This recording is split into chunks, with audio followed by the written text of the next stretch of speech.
ನನ್ನ ಅನಂತ ಅನಂತ ಧನ್ಯವಾದಗಳು.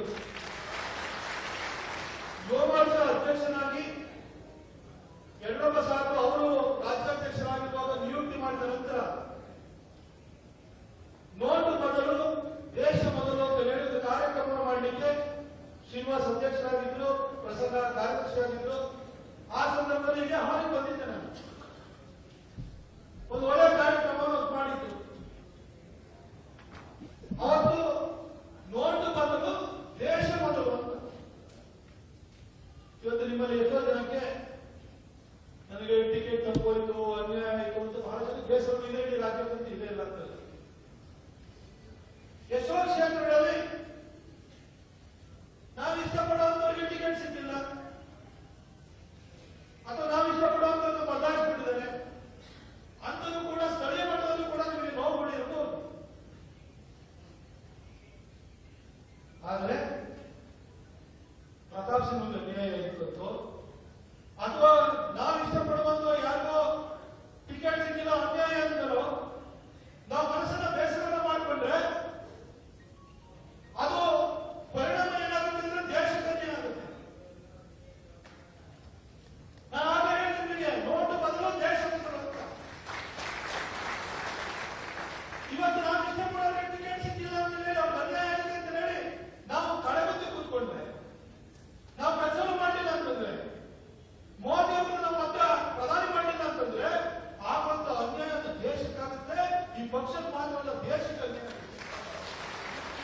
ಹಾಗಾಗಿ ನಾನು ಕೂಡ ದಾವಣಗೆರೆ ಕ್ಷೇತ್ರದಲ್ಲಿ ಇವತ್ತು ಒಂದು ಪ್ರಚಾರ ಸಭೆಗೆ ನಾನು ಬಂದಿದ್ದೀನಿ ಅಂತಂದ್ರೆ, ನನ್ನನ್ನು ಇವತ್ತು ಸಂಸದನಾಗಿ ಮಾಡುವಂತವ್ರು, ನನ್ನ ಹತ್ರ ಎಷ್ಟೋ ಜನ ಯುವಕರಿಗೆ ಪ್ರೇರಣೆ ಕೊಟ್ಟಂತವ್ರು, ಮುಂದಿನ ದಿನಗಳಲ್ಲಿ ಭವಿಷ್ಯ ಇದೆ ಅಂತ ತೋರಿಸಿಕೊಟ್ಟಂತವ್ರು, ಅದು ನಮ್ಮ ಹೆಮ್ಮೆಯ ಪ್ರಧಾನಿ ನರೇಂದ್ರ ಮೋದಿಜಿಯವರು.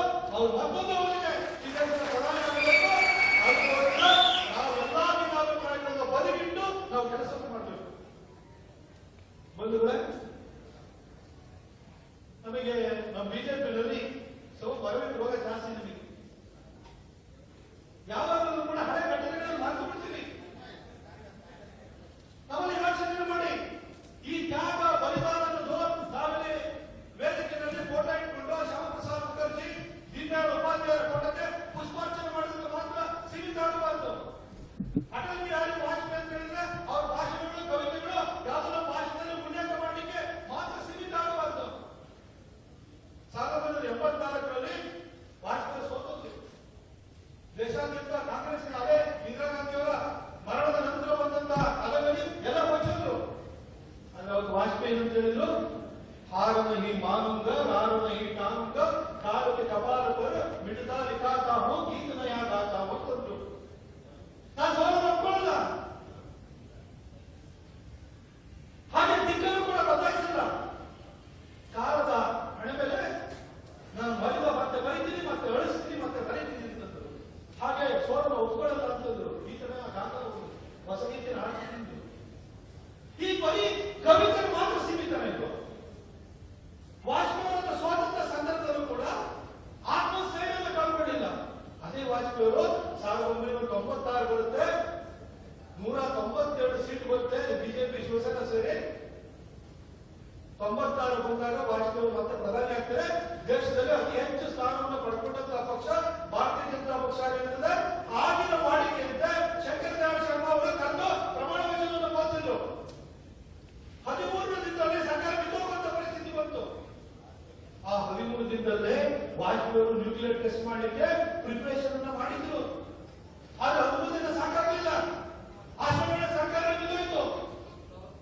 ವಾಜಪೇಯಿ ಅವರು ಅವತ್ತೂ ಕೂಡ ಪಾರ್ಲಿಮೆಂಟ್ ಅಲ್ಲಿ ಏನ್ ಮಾತಾಡಿದ್ರು, ಸರ್ಕಾರ ಬರುತ್ತೆ ಹೋಗುತ್ತೆ, ಆದ್ರೆ ದೇಶ ಉಳಿಬೇಕು, ದೇಶ ರೆಸಿಗ್ನೇಷನ್ ಕೊಟ್ಟು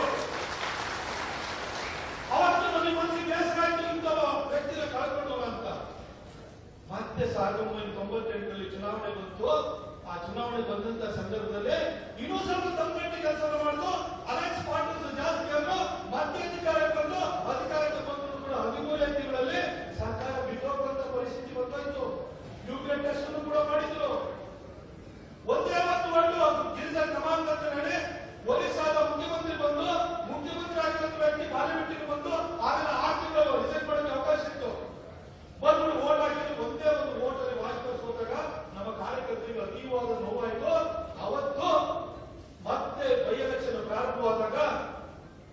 ಸ್ಲೋಗನ್ ಅನ್ನು ನಾವು ಕೊಟ್ಟು ಏನ್ ಸ್ಲೋಗನ್ ಕೊಟ್ಟು ಈಗ ನಾವು ಹೇಳ್ತೀವಲ್ಲ, ಅಕ್ಕಿ ಬಾರ್ ಮೋದಿ ಸರ್ಕಾರ, फिर एक बार मोदी सरकार, ಅಕ್ಕಿ ಬಾರ್ 400 ಪಾರ್ ಅಂತಿಲ್ಲ.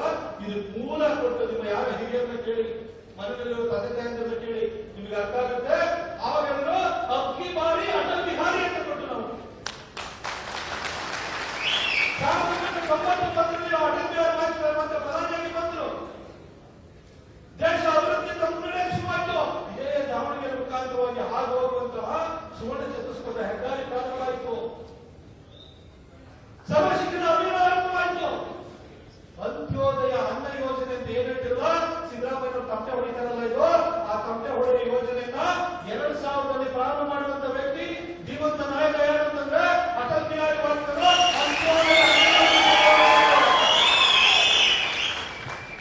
ಇಷ್ಟು ಬಂತು ಹೊಸ ಸಹಸ್ರಮಾನಕ್ಕೆ ಕಾಲಿಟ್ಟಿದ್ದೇವೆ. ಈ ಹೊಸ ಸಹಸ್ರಮಾನದಲ್ಲಿ ನಮ್ಮ ಸವಾಲುಗಳು ಏನು ಅನ್ನೋ ಪ್ರಶ್ನೆ ಬಂತು.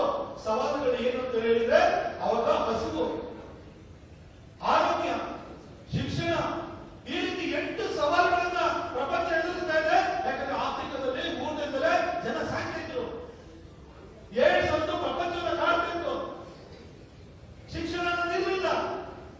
ಹಾಗಾಗಿ 8 ಸವಾಲುಗಳನ್ನ 8 ಚಾಲೆಂಜಸ್ ಅನ್ನು ಗುರುತು ಮಾಡುವ, ಅದಕ್ಕೆ ಮೇಜರ್ ಮಿಲೇನಿಯಂ ಡೆವಲಪ್ಮೆಂಟಲ್ ಗೋಲ್ಸ್ ಅಂತ ಹೇಳ್ಬಿಟ್ಟು MDG ಅಂತ ಹೇಳ್ಬಿಟ್ಟು ಸೆಟ್ ಮಾಡಿ ಮುಂದಿನ 15 ವರ್ಷಗಳಲ್ಲಿ ಈ ಹಸಿವನ್ನು ನೀಗಿಸಬೇಕು, ಆಹಾರ ವ್ಯವಸ್ಥೆಯನ್ನು ಕೊಡಬೇಕು, ಹಾಗೆ ಶಿಕ್ಷಣ ಕೊಡಬೇಕು ಅಂತ ಹೇಳಿ ಜಗತ್ತಿನ ನಾಯಕರು ತೀರ್ಮಾನ ಮಾಡಿದ್ರು. ಅದೇ ವರ್ಷ ಬರೀ ಘೋಷಣೆ ಮಾಡಿರೋ ವಿಶ್ವಸಂಸ್ಥೆ ಹೋಗಿ ಅಟಲ್ ಬಿಹಾರಿ ವಾಜಪೇಯಿ ಅವರು ಸೀದಾ ಬಂದು ಅಂತ್ಯೋದಯ ಅನ್ನ ಯೋಜನೆ ಅಂತ ಹೇಳಿ ರಾಜಸ್ಥಾನದಲ್ಲಿ ಪೈಲಟ್ ಪ್ರಾಜೆಕ್ಟ್ ಅನ್ನು ಮಾಡಿದ್ರು. 30 kg ಅಕ್ಕಿ ಮತ್ತು ಗೋಧಿಯನ್ನು ಕೊಡುವಂತ, ಬೇಳೆಯನ್ನು ಕೊಡುವಂತ, ಮೊಟ್ಟೆಯನ್ನು ಕೊಡುವಂತ ಯೋಜನೆ ತಗೊಂಡು ಆದ ನಂತರ 2004 ಗೋಪುರದೊಳಗಡೆ ಅದು 2 ಕೋಟಿಗಿಂತ ಮೀರಿ ಹೆಚ್ಚಿನ ಜನತೆ ನಾವು ಕೊಟ್ಟು ಅದರ ಅಂತ್ಯೋದಯ ಅನ್ನ ಯೋಜನೆ, ಅದನ್ನ ಫುಡ್ ಸೆಕ್ಯೂರಿಟಿ ಆಕ್ಟ್ ಅಂತ ಹೇಳಿ 2013 ಯಾಕೆ ಬಂತು ಅಂತಂದ್ರೆ 15 ವರ್ಷ ಟಾರ್ಗೆಟ್ ಇಟ್ಟಿದ್ದು ವಾಜಪೇಯಿ. 15 ವರ್ಷದಲ್ಲಿ ಅದನ್ನು ಅಚೀವ್ ಮಾಡಬೇಕಿತ್ತು. 80% ಕೊಟ್ಟಾಗಿತ್ತು. ಈಗ 20% ಯಾರಿದ್ದಾರೆ ಅವರಿಗೆ ಕಾನೂನು ರೂಪದಲ್ಲಿ ಕೊಟ್ಬಿಡೋಣ ಅಂತ UPA ಒಂದು ಕಾನೂನು ತರ್ತೆ ಹೊರತು ಅದರ ಮೂಲ ಜನತೆ ಯಾರು ಅಂತಂದ್ರೆ ನಮ್ಮ ಅಟಲ್ ಬಿಹಾರಿ ವಾಜಪೇಯಿ. ಆ ಬೆಂಕಿ ಹಾಕೋದಕ್ಕೆ ಆ ತಾಕತ್ತನ್ನು ಕೊಟ್ಟಿದ್ದು ಯಾವುದು ಅಂತಂದ್ರೆ 2014ರಲ್ಲಿ ಈ ದೇಶಕ್ಕೆ ಒಳ್ಳೆ ಗಂಡು ಮಗ ಪ್ರಧಾನಿಯಾಗಿ ಸಿಗಬೇಕು ಅಂತ ಹೇಳಿ ಬಿಜೆಪಿ ಒಂದು ವೋಟ್ ಕೊಟ್ಟರು. ಆ ವೋಟ್ ಮೋದಿಯಿಂದ ಒಂದು ಪ್ರಧಾನಿ ಕೊಟ್ಟರು. ಆ ಪ್ರಧಾನಿ ಅಭಿಮಾನ ಬಂದಾಯ್ತು. ದೇಶಕ್ಕೆ ಕೊನೆಗೆ ಒಬ್ಬ ಗಂಡು ಮಗ ಪ್ರಧಾನಿಯಾಗಿ ಸಿಕ್ಕಿದಂತ ಖುಷಿಯಿಂದ 2019ರಲ್ಲಿ ಮತ್ತೆ ವೋಟ್ ಹಾಕಿದ್ರಿ. 303 ಸೀಟ್ ಬಂತು, ಎಂಟಿಗೆ 351 ಸೀಟ್ ಬಂತು. ಇವತ್ತು ಇಡೀ ದೇಶಾದ್ಯಂತ ನೋಡಿದ್ರೆ ಪರಿಸ್ಥಿತಿ ಆಗಿದ್ರೆ ಎಲ್ಲಿ ಹೋದ್ರು ರಸ್ತೆ ನಿರ್ಮಾಣ ಆಗ್ತಿದೆ, ಎಲ್ಲಿ ಹೋದ್ರು ಕೂಡ ಜಲಜೀವನ್ ಮಿಷನ್ ಅಲ್ಲಿ ಟ್ಯಾಪ್ ವಾಟರ್ ಬರ್ತಿದೆ, ಗ್ಯಾಸ್ ಪ್ರೈಸ್ ಕೂಡ ಕಡಿಮೆ ಆದ್ರು. ಹಾಗೆ ಎಲ್ಲಾ ಕಡೆ ಮೊದಲ ಸಿಲಿಂಡರ್ ಬುಕ್ ಮಾಡಿ ಕಾಯ್ಬೇಕಿತ್ತು. ಇವತ್ತು ಬುಕ್ ಮಾಡಿದ್ರೆ ಮನೆ ಹತ್ರ ತಗೊಂಡು ಕೊಟ್ಟೋಗ್ತಾರೆ. ಬರೀ ಮನೆ ಹತ್ರ ಸಿಲಿಂಡರ್ ಹಾಕ್ಬೇಕು, ಪೈಪ್ ಗ್ಯಾಸ್ ಕೊಡ್ತೀವಿ ಅಂತಂದ್ರೆ ಟ್ಯಾಪ್ ತಿರ್ಸಿದ್ರೆ ಅಮೃತ ಯೋಜನೆಯಲ್ಲಿ ಸಿಟಿನಲ್ಲಿ ನೀರು ಬರುತ್ತೆ, ಗ್ರಾಮಾಂತರ ಭಾಗದಲ್ಲಿ ಟ್ಯಾಪ್ ತಿರ್ಸಿದ್ರೆ ಜಲಜೀವನ್ ಮಿಷನ್ ಅಲ್ಲಿ ನೀರು ಬರುತ್ತೆ, ಟ್ಯಾಪ್ ತಿರ್ಸಿದ್ರೆ ನೀರು ಮಾತ್ರ ಬರಲ್ಲ, ಗ್ಯಾಸ್ ಬರಬೇಕು ಅಂತ ಹೇಳ್ಬಿಟ್ಟು ಆ ಯೋಜನೆ ಕೂಡ ಜಾರಿಗೆ ತಗೊಂಡು ದಾವಣಗೆರೆಯವರ ಪಾಸ್ಪೋರ್ಟ್ ಸೇವಾ ಕೇಂದ್ರ ಪಾಸ್ಪೋರ್ಟ್ ಮಾಡಿಸಬೇಕು ಅಂತ ಹೇಳಿದ್ರೆ ಬೆಂಗಳೂರಿಗೆ ನಾಲ್ಕು ರೋಡ್ನಲ್ಲೋ ಕೋರ್ಮಂಗಲದಲ್ಲೋ ಕ್ಯೂ ನಿಂತ್ಕೊಂಡಿರ್ಬೇಕಿತ್ತು. ಬೆಳಗ್ಗೆ 5 ಗಂಟೆಗೆ ಹೋಗಿ ಕ್ಯೂ ನಿಲ್ಬೇಕಿತ್ತು. ಆದ್ರೆ ಇವತ್ತೇನಿಲ್ಲ, ಬೆಳಗ್ಗೆ ಹೋಗಿ ಬೆಣ್ಣೆ ದೋಸೆ ತಿನ್ಕೊಂಡ್ಬಿಟ್ಟು 10 ಗಂಟೆಗೆ ಹೋಗಿ ಲೈನಲ್ಲಿ ನಿಂತ್ಕೋಬೇಕು ಅಂತಿಲ್ಲ. ನಿಮಗೆ ಇಮಿಡಿಯೇಟ್ ಅಪಾಯಿಂಟ್ಮೆಂಟ್ ಸಿಗುತ್ತೆ, ಪಾಸ್ಪೋರ್ಟ್ ಕೈ ಸಿಗುತ್ತೆ. ಪಡಿತರ ಪಾಸ್ಪೋರ್ಟ್ ಸಿಗುತ್ತೆ.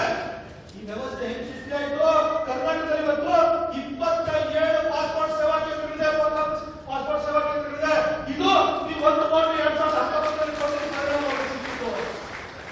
ಒಳ್ಳೆ ಕೆಲಸ ಆಗುತ್ತೆ.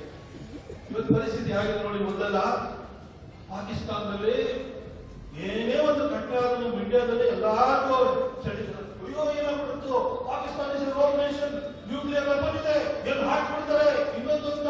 ಪಾಕಿಸ್ತಾನದ ಪರಿಸ್ಥಿತಿ ಇವತ್ತು ಏನಾಗಿದೆ ಅಂದ್ರೆ ಈ ಮೋದಿ ಬಂದಾದ ನಂತರ ಪಾಕಿಸ್ತಾನ ನ್ಯೂಸ್ ಅನ್ನು ರಿಪೋರ್ಟ್ ಆಗಿದೆ. ಪಾಕಿಸ್ತಾನದಲ್ಲಿ ಇಗ್ನೋರ್ ಮಾಡ್ಬಿಟ್ಟಿದ್ದಾರೆ. ಯಾಕಂತಂದ್ರೆ ಪಾಕಿಸ್ತಾನ ನಮಗೆ ಲೆಕ್ಕಕ್ಕೆ ಇಲ್ಲ. ಇವತ್ತು ಪಾಕಿಸ್ತಾನದ ಪರಿಸ್ಥಿತಿ ಹೇಗಾಗಿದೆ ಅಂತಂದ್ರೆ ನಮ್ಮ ಇಂಡಿಯನ್ ಕರೆನ್ಸಿ ಇಷ್ಟು ಸ್ಟ್ರಾಂಗ್ ಆಗಿ ನಾವು ದೇಶ ಇಷ್ಟು ಅಭಿವೃದ್ಧಿನ $5 ಟ್ರಿಲಿಯನ್ ಎಕಾನಮಿ ಮಾಡ್ತೀವಿ ಅಂತ ಹೇಳಿ ಮೋದಿಜಿಯವರು 3 ಗಂಟೆಗಳಲ್ಲಿ $5 ಟ್ರಿಲಿಯನ್ ಎಕಾನಮಿ ಮಾಡ್ತಾರೆ, ವರ್ಲ್ಡ್ ಥರ್ಡ್ ಬಿಗ್ಗೆಸ್ಟ್ ಎಕಾನಮಿ ಮಾಡ್ತೀವಿ ಅಂತ ಹೇಳಿ ಮೋದಿಜಿಯವರು ಜನಕ್ಕೆ ಪ್ರಾಮಿಸ್ ಮಾಡ್ತಿದ್ರೆ ಪಾಕಿಸ್ತಾನದಲ್ಲಿ ಪರಿಸ್ಥಿತಿ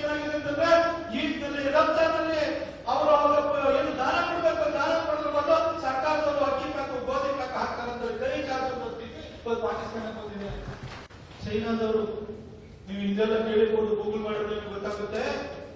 ಅವರು ಜಮ್ಮು ಕಾಶ್ಮೀರದ ಲದ್ದಾಖ್ ಅಂತ ಚೂಮನ ಜಾಗದಲ್ಲಿ ಆರ್ಮಿ ವಾಸ್ತವವನ್ನು ಕ್ರಿಯೇಟ್ ಮಾಡಿದ್ರು. ಭಾರತದ ಸೇನೆಯ ಚಲನವಲನವನ್ನ ವೀಕ್ಷಣೆ ಮಾಡಲಿಕ್ಕೆ 2013 ಚೈನೀಸ್ ಆರ್ಮಿ ಒಳಗಡೆ ಬಂತು. ಆರ್ಮಿ ವಾಸ್ತವ ಡಿಸ್ಮ್ಯಾಂಟಲ್ ಮಾಡ್ತಾರೆ ಅಂತ ಒಳಗಡೆ ಬಂದು ನಮ್ಮ ದೇಶ 17 ಕಿಲೋಮೀಟರ್ ಒಳಗಡೆ ಬಂದು ಒಂದು ಬ್ಯಾನರ್ ಇಟ್ಬಿಟ್ಟು this land belongs to red army ಅಂತ ಹಾಕೊಂಡಿದ್ರು. ಒಳಗೆ ಅದನ್ನ ಡಿಸ್ಮ್ಯಾಂಟಲ್ ಮಾಡ್ತೀರಾ ಇಲ್ವಾ, ಇನ್ನು ಒಳಗಡೆ ಬರ್ಬೇಕಂತ ಕೇಳಿದ್ರು. ಅವತ್ತು ಮನಮೋಹನ್ ಸಿಂಗ್ ಈ ದೇಶದ ಪ್ರಧಾನಿ ಆಗಿದ್ರು. ಡಿಸ್ಮ್ಯಾಂಟಲ್ ಮಾಡಿ ವಾಪಸ್ ಹೋಗಿ ಚುನಾವಣೆ ಹತ್ರ ಬರ್ತಿದೆ ಅಂತ ಕೈ ಮುಗಿದ್ರು. ಅದೇ ಚೈನಾ 2014 ಸೆಪ್ಟೆಂಬರ್ ಒಳಗಡೆ ಮತ್ತೆ ಬಂತು. ಆರ್ಮಿ ಒಂದು ಮಾಡಿದ ನರೇಂದ್ರ ಮೋದಿ ದೇಶದ ಪ್ರಧಾನಿ ಆಗಿದ್ರು. ಸೆಪ್ಟೆಂಬರ್ ಒಳಗಡೆ ಬಂದ ಕೂಡಲೇ 7 ಕಿಲೋಮೀಟರ್ ಒಳಗಡೆ ಬಂದ್ರು. ಮೋದಿಜಿಯವರು ನನ್ನ ನೆಗೋಸಿಯೇಷನ್ಗೆ ಸಂಧಾನಕ್ಕೆ ಕಳಿಸಿಲ್ಲ, ನಮ್ಮ ಆರ್ಮಿಯ ಒಂದು ತುಕಡಿಯನ್ನು ಡಿಸ್ಪ್ಯಾಚ್ ಮಾಡಿ ಐಬಾಲ್ ಅಂತ ಕಣ್ಣಿಗೆ ಕಣ್ಣಲ್ಲಿಟ್ಟು ದೃಷ್ಟಿಗೆ ದೃಷ್ಟಿಯಲ್ಲಿಟ್ಟು ಎದುರುಗಡೆ ನಿಂತ್ಕೊಂಡು ಸ್ಟಾಪ್ ಮಾಡಿದ್ರು. ನಿಮಗೆಲ್ಲ ಗೊತ್ತಿರ್ಬೋದು, ಒಂದು ರೀತಿ ಕುಸ್ತಿ ತರ ನಡೆದಿದ್ದು ನೀವು ನೋಡಿರ್ಬೋದು. ನಾವೇ ಕುಟುಂಬಸ್ಥನ ಕಳಿಸಿದ್ರು. ವಾಪಸ್ ಹೋಗ್ತೀರಾ, ಇದು ತಪ್ಪಬೇಕು ಅಂತ ಕೇಳಿದ್ರು. ಚೈನಾದವರು ಮಾಲ ಬಿಡಿಸಿಲ್ಲ, ವಾಪಸ್ ಬಂದ್ರು. ಅದಾದ ನಂತರ ಡೋಕ್ಲಾಮಲ್ಲಿ ಸ್ಟ್ಯಾಂಡ್ ಆಫ್ ಆಯ್ತು, ಆನಂತರ ಗಲ್ವಾನಲ್ಲಿ ಸ್ಟ್ಯಾಂಡ್ ಆಫ್ ಆಯ್ತು. ಚೈನಾದವ್ರಿಗೆ ಕ್ಯಾರಿಯರ್ ಇಲ್ಲ. ಇವತ್ತು ಚೈನಾಗೆ ಇವತ್ತು ವಾಪಸ್ ನಮ್ಮ ದೇಶದವರು ರಿವರ್ಸ್ ಅವರಿಗೆ ಹೊಡಿತಾ ಇದೀವಿ ಅಂತ ಹೇಳಿದ್ರೆ ಇದಕ್ಕೆ ಕಾರಣ ಏನು ಅಂತಂದ್ರೆ ನಿಮ್ಮ ಒಂದು ಓಟು 303 ಸೀಟು 2019 ಕಾರಣ. ಇಷ್ಟೆಲ್ಲ ಒಳ್ಳೆ ಕೆಲಸ ನಡೀತಾ ಇದೆ. ಇವತ್ತು ಪರಿಸ್ಥಿತಿ ಹೇಗಿದೆ ಅಂತಂದ್ರೆ ನಿಮಗೆ ನಾನು ಹಿಂದಿನ ಕೂಡ ಹೇಳಿದ್ದೆ, ನಾನು ಇತಿಹಾಸದ ವಿದ್ಯಾರ್ಥಿಗಳು ಕೂಡ ಅವರು ಒಂದೆಲ್ಲ ಜಿಯೋಪಾಲಿಟಿಕ್ಸ್ ಇಂಡಿಯಾದಲ್ಲಿ ಯಾರು ಕೇರ್ ಮಾಡ್ತಿದ್ರು, ಯಾರು ಮರ್ಯಾದೆ ಕೊಡ್ತಾ ಇರಲಿಲ್ಲ ಅಂತ ಪರಿಸ್ಥಿತಿ ಇತ್ತು. ಅಮೆರಿಕದಲ್ಲಿ ಯಾರು ಸೆಕ್ರೆಟರಿ ಆಫ್ ಸ್ಟೇಟ್ ಬಂದ್ರೆ ಪಾಕಿಸ್ತಾನ ಬಂದು ಇಂಡಿಯಾ ಬರಲ್ವ, ಇವತ್ತು ಪಾಕಿಸ್ತಾನ ಬಂದ್ರೆ ಇಂಡಿಯಾ ಬರಬೇಡಿ ವಾಪಸ್ ಕಳಿಸ್ತಾ ಇಲ್ಲ ಅವರು. ಯುಕ್ರೇನ್ ವಾರ ಆಗಿದ್ದ ಸಂದರ್ಭದಲ್ಲಿ ರಷ್ಯಾದಿಂದ ನಾವು ಕ್ರೂಡ್ ಆಯಿಲ್ ಕಚ್ಚಾ ತೈಲವನ್ನ ಕಳಗಡೆ ತಗೊಂಡು ಗುಜರಾತ್ ಅಲ್ಲಿ ರೀಫೈನ್ ಮಾಡಿ ಯುರೋಪ್ ಮತ್ತು ಅಮೆರಿಕಕ್ಕೆ ಮಾರ್ತಿದ್ವಿ. ಇವತ್ತು ಮೋದಿ 2014 ಬಂದಾದ್ರೆ ಗುಜರಾತ್ ಅಲ್ಲಿ 3 ರಿಫೈನರೀಸ್ ಹಾಕಿದ್ರು. ಮುಂದೆ ಒಂದು ದಿನ ಇಂಥ ಕಾಲ ಬರುತ್ತೆ ಅಂತ ಅವತ್ತೇ ಯೋಚನೆ ಮಾಡಿದಂತ ಮನುಷ್ಯ, ಅದು ದೂರದೃಷ್ಟಿ ಇರುವಂತ ಮನುಷ್ಯ ಅವರು. ಆ ಮನುಷ್ಯ ಇವತ್ತು ಪರಿಸ್ಥಿತಿ ಆಗಿದೆ ಅಂತಂದ್ರೆ ಯುಕ್ರೇನ್ ಜೆಲೆನ್ಸ್ಕಿ ಇರ್ಬೋದು, ರಷ್ಯಾದ ಪುಟಿನ್ ಇರ್ಬೋದು, ಇಬ್ಬರು ಒಟ್ಟಿಗೆ ಕೂರಿಸಬೇಕು ಅಂತಂದ್ರೆ ಯಾರನ್ನ ಹೆಸರು ಹೇಳ್ತಾರೆ? ನರೇಂದ್ರ ಮೋದಿ ಮಾತ್ರ ಸಾಧ್ಯ ಅಂತ ಹೇಳ್ತಾರೆ. ಬೈಡನ್ ಆಗಲ್ಲ, ಮ್ಯಾಕ್ರನ್ ಆಗಲ್ಲ, ರಿಷಿ ಸುನಕ್ ಆಗಲ್ಲ. ಅದು ಒಂದು 1% ಅಂತ ಆ ರೀತಿ ಕೂರಿಸಕ್ಕೆ ಸಾಧ್ಯ ಇತ್ತು. ಅದು ನರೇಂದ್ರ ಮೋದಿಜಿಯವರಿಗೆ ಮಾತ್ರ ಬಂದಿದೆ. ಯಾರನ್ನ 75 ವರ್ಷದ ಹಿಂದಕ್ಕೆ ಹೋಗಿ ಸೆಕೆಂಡ್ ವರ್ಲ್ಡ್ ವಾರ್ ನಡೀತಾ ಇತ್ತು. ಟ್ರೀಟಿನ ಮುರಿದು ಬಿಟ್ಟು ರಷ್ಯಾದ ಜರ್ಮನಿ ಅಟ್ಯಾಕ್ ಮಾಡಿತ್ತು. ಆ ಸಂದರ್ಭದಲ್ಲಿ ಜಗತ್ತೆಲ್ಲ ಒಂದು ಕಡೆ ಆಗಿ ರಷ್ಯಾ ಇರ್ಬೋದು, ಬ್ರಿಟನ್ ಇರ್ಬೋದು, ಅಮೆರಿಕ ಇರ್ಬೋದು, ಪರಮಾತ್ಮರ ಅಟ್ಯಾಕ್ ಆದ ನಂತರ ಎಲ್ಲರೂ ಒಟ್ಟಾಗಿದ್ರು. ಒಟ್ಟಾಗಿ ಜಗತ್ತಿನ ಪಾಲಿಟಿಕ್ಸ್ ನ 3 ಜನ ಲೀಡರ್ಸ್ ತೀರ್ಮಾನ ಮಾಡ್ತಿದ್ರು. ಫ್ರಾಂಕ್ಲಿನ್ ಡಿ ರೂಸ್ವೆಲ್ಟ್ ಇರ್ಬೋದು, ವಿನ್ಸ್ಟನ್ ಚರ್ಚಿಲ್ ಇರ್ಬೋದು, ಜೋಸೆಫ್ ಸ್ಟಾಲಿನ್ ಇರ್ಬೋದು.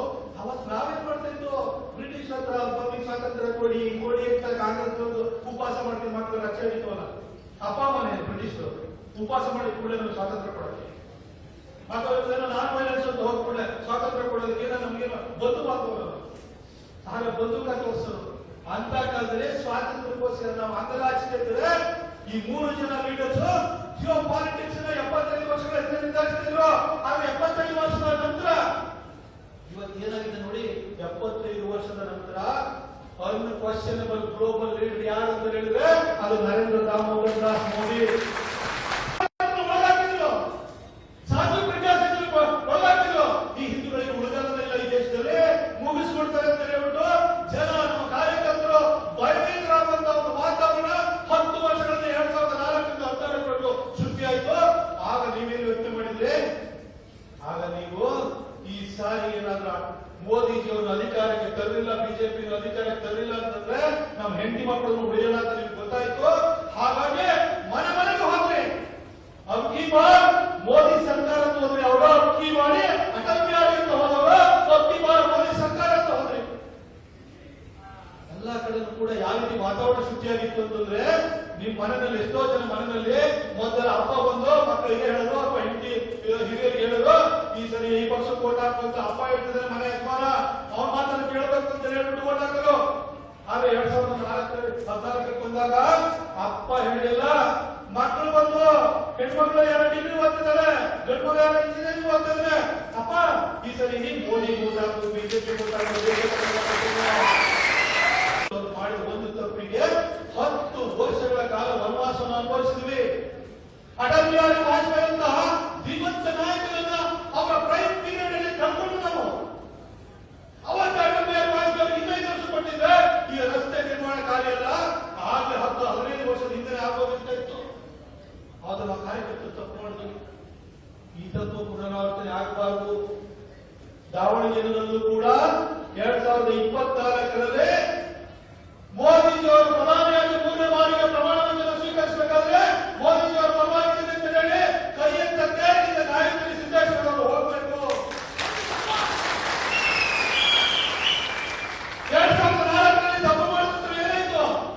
2005ರಲ್ಲಿ ದೀಪಾವಳಿ ಹಿಂದಿನ ದಿನ ಗೂಗಲ್ ಮಾಡ್ತಿರ್ಬೇಕಾದ್ರೆ ಚೆಕ್ ಮಾಡ್ಕೊಂಡು ನೋಡಿ, ದೀಪಾವಳಿ ಹಿಂದಿನ ದಿನ ಡೆಲ್ಲಿನಲ್ಲಿ ಮಾರ್ಕೆಟ್ ನಲ್ಲಿ ಬಾಂಬ್ ಬ್ಲಾಸ್ಟ್ ಆಗುತ್ತೆ, 65 ಜನ ಸತ್ತೋಗ್ತಾರೆ. ಬೆಂಗಳೂರಲ್ಲಿ ಮನಸ್ಸುಗಳ ಮೇಲೆ ಬಿಜೆಪಿ ಆಫೀಸ್ ಹತ್ರ ಬಾಂಬ್ ಬ್ಲಾಸ್ಟ್ ಆಗುತ್ತೆ, ಚಿನ್ನಸ್ವಾಮಿ ಸ್ಟೇಡಿಯಂ ಹತ್ರ ಬಾಂಬ್ ಬ್ಲಾಸ್ಟ್ ಆಗುತ್ತೆ, Hyderabad Lumbini garden bomb blast ಆಗುತ್ತೆ, ಪುಣೆಯಲ್ಲಿ ಚಂದನ್ ಬೇಕರಿ ಹತ್ರ ಬಾಂಬ್ ಬ್ಲಾಸ್ಟ್ ಆಗುತ್ತೆ, 2008ರಲ್ಲಿ ಮುಂಬೈ ಮೇಲೆ ಅಟ್ಯಾಕ್ ಆಗುತ್ತೆ, ಹಾಗೆ ಸೂರತ್ ನಲ್ಲಿ ಬಾಂಬ್ ಬ್ಲಾಸ್ಟ್ ಆಗುತ್ತೆ. ಹೀಗೆ ಸರಣಿ ಬಾಂಬ್ ಬ್ಲಾಸ್ಟ್ ಗಳ ಸರಣಿಯೇ ಪ್ರಾರಂಭ ಆಗುತ್ತೆ. ಅಭಿವೃದ್ಧಿ ಒಂದ್ಸರಿ ಏನಾಗುತ್ತೆ ಅಂತಂದ್ರೆ ನಾವು ಸ್ವಲ್ಪ ನಂತರದ ಜನರೇಷನ್ ಅವರು ಪತ್ರಕರ್ತರಾಗಿದೆ, ಹಾಗಾಗಿ ನಾನು ಅಷ್ಟು ವಿಚಾರಗಳನ್ನ ಮಾಡಿದ ಕೆಲಸವನ್ನು ಕೂಡ ಹೇಳಿದ್ದೀನಿ, ಸಾಕಷ್ಟು ಮಾಡಿದ್ದೀನಿ, ಹೊಡೆದಾಟ ಮಾಡಿದ್ದೀನಿ, ಮೈಸೂರು ಭಾಗದಲ್ಲಿ ಹಿಂದುತ್ವವನ್ನು ಮಾಡಿದ್ದೀನಿ, ಅಭಿವೃದ್ಧಿಯನ್ನು ಮಾಡಿದ್ದೀನಿ, ಬೇರೆ ಬೇರೆ ಕೆಲಸವನ್ನು ಕೂಡ ಮಾಡಿದ್ದೀನಿ.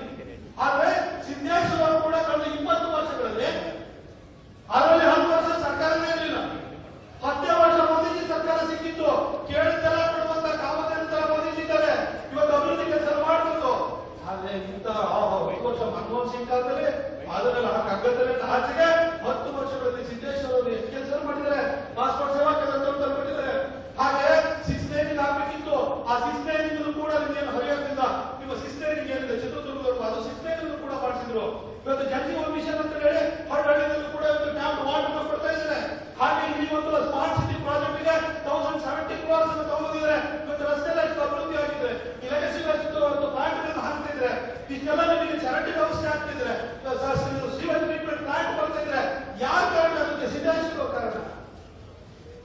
ನನಗೆಲ್ಲೂ ಮೈಸೂರು ಜನರಿಗೆ ಸ್ಮಾರ್ಟ್ ಸಿಟಿ ತಗೊಳ್ಳೋಕ್ಕಾಗಿಲ್ಲ, ಸಿದ್ದೇಶ್ವರ ಅವರಿಗೆ ಸಿಕ್ಕಿದೆ, ಕೊಟ್ಟಿದ್ರೆ ಮಾಡಿದ್ದಾರೆ. ಇಎಸ್ಐ ಆಸ್ಪತ್ರೆ 100 ಬೆಡ್ ಇಎಸ್ಐ ಆಸ್ಪತ್ರೆ ಕಟ್ಟಿದ್ದಾರೆ, ಕೇಂದ್ರೀಯ ವಿದ್ಯಾಲಯ ತಗೊಂಡಿದ್ದಾರೆ.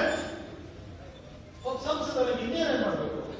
ಆ ಜೊತೆಗೆ ಅವ್ರು ಸಿವಿಲ್ ಏವಿಯೇಷನ್ ಮಿನಿಸ್ಟರ್ ಇದ್ದಾಗ ನಾವು ವೈಯಕ್ತಿಕವಾಗಿ ಕೃತಜ್ಞತೆ ಹೇಳಬೇಕು. ಮೈಸೂರಲ್ಲಿ ಏರ್ಪೋರ್ಟ್ ಇದ್ದು ವಿಮಾನಗಳು ಬರ್ತಿರಲಿಲ್ಲ, ಸಿದ್ದೇಶ್ವರಣ್ಣ ಮತ್ತು minister of state for civil aviation ಬಂದು ನನಗೆ ಪ್ರೈವೇಟ್ ಸರ್ವಿಸ್ ನ ವಿಮಾನಗಳ ಸೇವೆಯನ್ನು ಪ್ರಾರಂಭ ಮಾಡಿಕೊಟ್ಟವ್ರು ಯಾರು ಅಂತ ಹೇಳಿದ್ರೆ ಅದು ಸಿದ್ದೇಶ್ವರ. ನನ್ನ ಅಣ್ಣ ಇಲ್ಲೋಗಿ ಎಂಪಿ, ಇವಾಗ ಅಕ್ಕ ಇವಾಗ ನಮ್ಮ ಅಭ್ಯರ್ಥಿ ಗೆಲ್ಲಿಸಿ ಕಳಿಸ್ಕೊಡಿ. ಮುಂದಿನ 5 ವರ್ಷಗಳಲ್ಲಿ ಸಾಕಷ್ಟು ಒಳ್ಳೆ ಕೆಲಸ ಆಗುತ್ತೆ. ಆ ಮಧ್ಯದಲ್ಲಿ ಯಂಗ್ಸ್ಟರ್ಸ್ ನೀವು ಬೆಳೆದಂತೆ ನೀವೆಲ್ಲರೂ ಈ ಒಂದು ಅಪ್ಪ ಮಕ್ಕಳು ಅವರ ಒಂದು ದರ್ಬಾರ್ನ ರಾಜಕಾರಣ ಇದನ್ನೆಲ್ಲ ನೋಡ್ತಾ ಇದ್ರೆ ನಿಮಗೆ ಹೊಡಿದಾಗಿದ್ಯಾ? ಕೇಸರಿ ಶಾಲೆಗೆ ತೆಗೆದುಕೊಂಡು ಹೋಗಬೇಕಾಗುತ್ತೆ ಈ ಎಲೆಕ್ಷನ್ ತಗೊಂಡಿದ್ರೆ. ಆಮೇಲೆ ನಾನು ಶಾಮೂರ್ ಶಿವಶಂಕರಪ್ಪನವರಿಗೂ ಕೂಡ ಒಂದು ಧನ್ಯವಾದವನ್ನು ಹೇಳಿ ಬಯಸ್ತೀನಿ. ಅವರ ನಿರ್ದೇಶಕರು ಇತ್ತೀಚೆಗೆ ವೀರಶೈವ ಮಹಾಸಭಾದ ಒಂದು ಸಭೆ ನಡೀತಾ ಇತ್ತು, ನಿಮ್ಗೆಲ್ಲ ಗೊತ್ತಿದೆ. ಸಭೆಯಲ್ಲಿ ಏನಂತ ಹೇಳಿದ್ರು? ರಾಘವೇಂದ್ರ ಗೆಲ್ಲಬೇಕು ಅಂತ ಹೇಳಿದ್ರು. ಅವರು ಈಗ ಹೇಳಿದ್ರೆ ನನ್ನ ಸೊಸೆ ಬೇಡಪ್ಪ ತಂಗಿ ಗೆಲ್ಸು ಗಾಯತ್ರಿ ಸಿದ್ದೇಶ್ವರ ಹೇಳ್ತಾರೆ, ಅದಕ್ಕೋಸ್ಕರ ಹೇಳಕ್ಕಾಗ್ತಿಲ್ಲ. ಅಲ್ಲಿ ರಾಘವೇಂದ್ರ ಕೆಲಸ ಅಂತ ಹೇಳಿ ಅವ್ರು ಹೇಳೋದಾದ್ರೆ ದಾವಣಗೆರೆಯಲ್ಲೂ ಕೂಡ ಬಿಜೆಪಿಯಿಂದ ಗೆಲ್ಲಿಸಿ ಗಾಯತ್ರಿ ಸಿದ್ದೇಶ್ವರ ಅವ್ರನ್ನ ಗೆಲ್ಲಿಸಿರೋದು ಅರ್ಥ ಮಾಡ್ಕೊಂಡೇ ಇಲ್ವಾ? ನಮ್ಮ ಶಾಮೂರ್ ಶಿವಶಂಕರಪ್ಪನವ್ರಿಗೂ ಕೂಡ ಗೊತ್ತು, ಈ ದೇಶ ಕಾಯಕ್ಕೆ ಮೋದಿ ಬೇಕು, ಮೋದಿ ಮತ್ತು ಸರಿ ಪ್ರಧಾನಿ ಆಗ್ಬೇಕಂದ್ರೆ ಗಾಯತ್ರಿ ಸಿದ್ದೇಶ್ವರ ರಾಜ್ಯ ಆಗಬೇಕು, ಶಿವಮೊಗ್ಗದಿಂದ ನಾಗಣ್ಣ ಆಗಬೇಕು. ಅದವ್ರಿಗೆ ಗೊತ್ತಿದೆ, ರಾಜ್ಯದಲ್ಲೂ ಕೂಡ ಬಿಜೆಪಿ ಕಮಲನೇ ಆಗಬೇಕು. ಈ ಲೋಕಲ್ ಚುನಾವಣೆಯಲ್ಲಿ 2,000 ರೂಪಾಯಿಗೆ ಅದು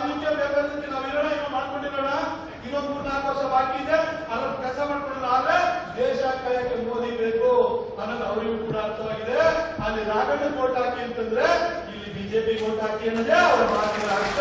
ಅರ್ಥ ಮಾಡಿಕೊಂಡು ಪ್ರತಿ ಮನೆ ಹೋಗಬೇಕು. ಈ ಸರಿ